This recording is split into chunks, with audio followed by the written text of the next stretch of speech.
So guys, गला थोड़ा सा खराब है, मैनेज कर लेना। और सोलो लेवलिंग रैग्नारॉक के चैप्टर 51 आ चुका है और मैं वीडियो लेके हाजिर हूँ। ऐसे ही एपिसोड सबसे पहले देखने के लिए सब्सक्राइब जरूर कर लेना। चलिए आगे बढ़ते हैं।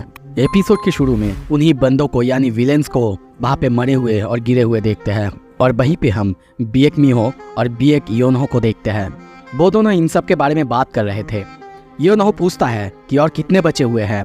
मीहो बताती है कि उसे लगता है लगभग और भी 500 बचे हुए हैं। ये सुन के योनहो कहता है, अरे यार, अगर ऐसे ही चलता रहा तो हमें बहुत लेट हो जाएगा इवेंट के लिए। वो कहती है, हंटर एसोसिएशन का चेयरमैन खुद लड़ने आ रहा है, साथ में कुछ एस रैंक हंटर्स को लेके। वो 10 मिनट के अंदर ही यहाँ पे आने वाले हैं। पर हाँ, एक रिपोर्ट है कि संग सुहो नाम का कोई बंदा जिसके ऊपर स्टार पाउडर के डिस्ट्रीब्यूशन के लिए शक है, वो भी यहाँ पे है। ये नाम सुन के उसे थोड़ा सा सुना सुना लगता है और अब ये सब सुन के योनहो लड़ने के लिए तैयार होता है। मीहो कहती है, ये देख के मुझे आपकी उस वक्त की याद आ रही है जब आप फायर फाइटर हुआ करते थे। पर तभी योनहो ऊपर देखता है। बिल्डिंग के ऊपर कुछ शैडो जैसा कुछ था और वहीं पे हम कुछ शैडो सोल्जर्स को देखते हैं। ये देख के वो कहता है, मीहो, क्या कोई डेंजन ब्रेक के बारे में खबर आई है तुम्हारे पास? वो कहती है, क्या? नहीं, ऐसा कुछ तो मैंने नहीं सुना। और ये सुन के वो उन्हीं शैडोज की तरफ देखते हुए कहता है, तो फिर मुझे ये बता सकती हो, ये जो क्रीचर्स है जो कि ह्यूमंस की तरह दिख रहा है, ये आखिर क्या चीज़ है? तभी सीन शिफ्ट होता है। दूसरी तरफ हम एक लड़की को डरते हुए देखते हैं। वो रोए जा रही थी। तभी वहाँ पे और एक बंदा जो कि उसे भागने के लिए कह रहा था, उसके पीछे हम कुछ बंदे को देखते हैं। उन लोगों ने उसे मार दिया था। वो लड़की वहीं पे बैठी हुई है। वो बंदा मर चुका है और वो लोग उसे देख के हंस रहे हैं। कहते हैं, अरे, किसी एक लड़की को प्रोटेक्ट करने के लिए इतना देर टिके रहना, वाह, लगता है तुम दोनों डेट कर रहे थे। ये तो बहुत अच्छा है, अपनी ही पार्टी के किसी बंदी को ऐसे डेट करना। वो लड़की रोते रोते उस बंदे को बुलाने लगती है, पर वो बंदा तभी उसे मारता, तभी आवाज आता है, राइज। और वहाँ पे हम शैडोज को देखते हैं। उसी बंदे को हम अब शैडो सोल्जर बनते हुए देखते हैं। दूसरी तरफ इस विलेन को यानी इस बंदे को कुछ भी पता नहीं चला था। उसका तलवार लगभग उस लड़की को लगने ही वाला था। तभी वो कहती है, योंगहन, ये तुम्हें क्या हुआ है?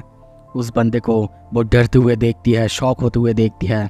इस तरफ दूसरा बंदा यानी विलेन, वो भी पूरी तरह से डर चुका है। उसे भी समझ नहीं आ रहा है कि ये बंदा तो मर चुका था, अभी ये कैसे उठ सकता है। तभी वो सब ऊपर देखते हैं, संग सुहो को देखते हैं। वो कहता है, तुम अगर उसके सामने ऐसे खड़े हो, इसका मतलब तुम उस औरत को प्रोटेक्ट करना चाहते हो।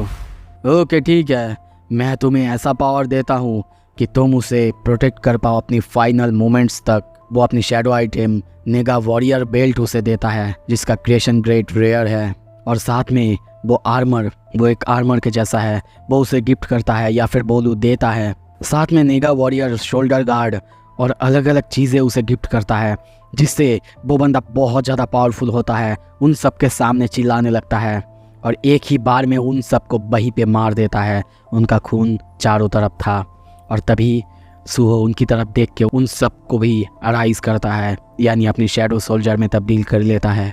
और कुछ ही देर बाद सारे सोल्जर्स अब उसके सोल्जर्स बनते हैं और वो उन सबको और भी बाकी विलेंस को ढूंढने के लिए भेज देता है। इस तरफ बेरू कहता है, वाह, आपने जैसा प्लान किया था यंग मोनाक, आपके शैडो सोल्जर्स के नंबर बहुत बढ़ रहे हैं। और इस तरफ सुहो को ये पावर यूज़ करना पसंद आ रहा था। ये सुन के उसे और भी अच्छा लग रहा था, वो खुश हो रहा था। ये देख के सुहो भी थोड़ा सा स्माइल करता है, सामने देखते हुए कहता है, सच में ये एक इनक्रेडिबल पावर है। सामने हम उसी शैडो को जिसको कि उसने बनाया था, वो उसी लड़की के सामने था। वो लड़की उसे देख के रो रही थी। बेरू ये देख के कहता है, यंग मोनाक, क्या आप उस शैडो को यहाँ पे अकेला छोड़ने वाले हैं? वो कहता है, हाँ, वैसे भी ये एक दिन के अंदर अपने आप डिसअपियर होने वाले हैं, तो इन्हें प्रॉपर फेयरवेल क्यों ना करने दे। पर तभी उसे कुछ महसूस होता है, उसके कई सारे शैडोज को एक साथ मार दिया जा रहा है। तभी सीन शिफ्ट होता है। दूसरी तरफ हम देखते हैं कैंग तासिक, वो कई सारे शैडोज को मारते हुए जा रहा है और उसी के पीछे डोंगसुक था। वो कहता है, अरे, ये सारे ब्लैक बीस्ट आखिर क्या चीज़ है? मैंने कभी इनके बारे में सुना नहीं। पर कैंग कहता है, ओए प्रॉब्लम सॉल्वर, अगर तुम देर नहीं करते तो हम अब तक पहुंच चुके होते और इन सब का सामना भी हमें ना करना पड़ता। बातें करना बंद करो, तुम्हें पता तो है ना, मैंने एक स्टार फ्रेगमेंट को कंज्यूम कर लिया है, तो अब मैं एक ए रैंक से ज़्यादा ताकतवर हूँ। मैं इन सब को तो बहुत ही आसानी से हरा दूंगा। पर तभी वो जब सामने देखता है कि बहुत सारे शैडो सोल्जर्स वो नील करे बैठे हुए हैं। उसे ये समझ नहीं आता। तभी पीछे से आवाज आता है, यंग मोनार्क, ऐसा लगता है कि आपको जैकपॉट मिल चुका है। यह सुन के सुहो कहता है, ओह अच्छा, तो इसका मतलब यही है जिसके वजह से सारे ऐसे विलेंस एस्केप करे थे। होंग डोंगसुक उसे देख के कहता है, हे ब्रैट, अगर तुम इतने डिसरेस्पेक्टफुल क्यों हो और मेरे साथ ऐसे बातें करने की हिम्मत कैसे हुई तुम्हारी, तो इसका मतलब तुम ही हो जिसने इन सारे बीस्ट को समन किया है। पर सुहो उसकी बातों को बिना जवाब दिए कहता है, मेरे पास तुम्हारे लिए एक सवाल है। क्या तुम्हें एपोस्टाइल ऑफ इतारिम के बारे में कुछ पता है, जैसे कि मिन सियांग को पता था? पर ये सुन के तभी देखते हैं वो हाथ पीछे करता है, सामने उसे हाथ दिखाते हुए कहता है, ओह काम डाउन, थोड़ा सा शांत हो जाओ बच्चे।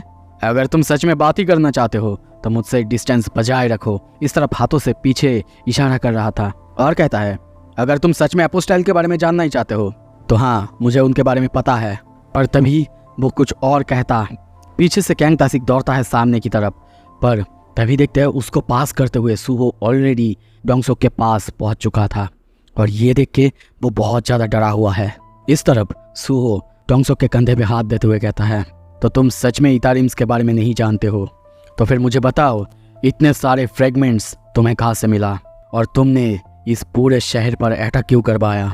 वो बहुत गुस्से से उसकी तरफ देखता है, जो देख के होंग डोंगसुक बहुत ज़्यादा डर जाता है।